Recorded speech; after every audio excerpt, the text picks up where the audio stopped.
मूर्ख साधु और ठग की कहानी।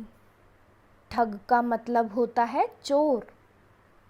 एक बार की बात है, किसी गांव के मंदिर में देव शर्मा नाम का एक प्रतिष्ठित साधु रहता था। गांव में सभी लोग उसका सम्मान करते थे।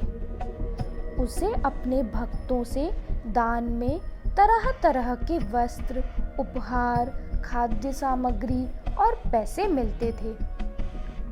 उन वस्त्रों को बेचकर साधु ने काफी धन जमा कर लिया था।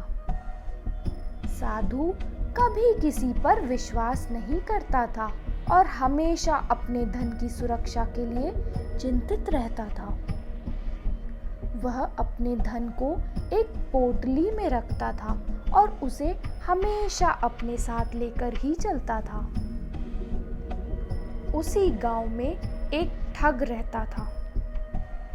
बहुत दिनों से उसकी नजर साधु के धन पर थी। ठग हमेशा साधु का पीछा किया करता था, लेकिन साधु उस गठरी को कभी भी अपने से अलग नहीं होने देता। आखिरकार उस ठग ने एक छात्र का वेश धारण किया और उस साधु के पास गया।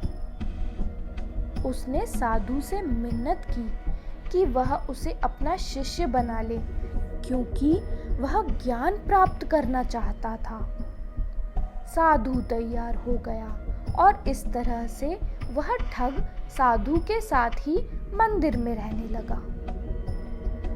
ठग मंदिर की साफ सफाई से लेकर अन्य सभी कार्य भी करता था और ठग ने साधु की खूब सेवा की और जल्दी ही उसका विश्वास पात्र बन गया। एक दिन साधु को पास के गांव में एक अनुष्ठान के लिए आमंत्रित किया गया। साधु ने वह आमंत्रण स्वीकार किया और निश्चित दिन साधु अपने शिष्य के साथ अनुष्ठान में भाग लेने के लिए निकल पड़ा। रास्ते में एक नदी पड़ी और साधु ने स्नान करने की इच्छा व्यक्त की। उसने पैसों की गठरी को एक कंबल के भीतर रखा और उसे नदी के किनारे रख दिया। उसने ठग से सामान की रखवाली करने को कहा और खुद नहाने चला गया। ठग को तो कब से इसी पल का इंतजार था। जैसे ही साधु नदी में डुबकी लगाने गया, वह रुपयों की गठरी लेकर चंपत हो गया। तो इस कहानी से क्या सीखने को मिलता है कि किसी भी अजनबी की चिकनी चुपड़ी बातों में आकर उस पर विश्वास नहीं करना चाहिए।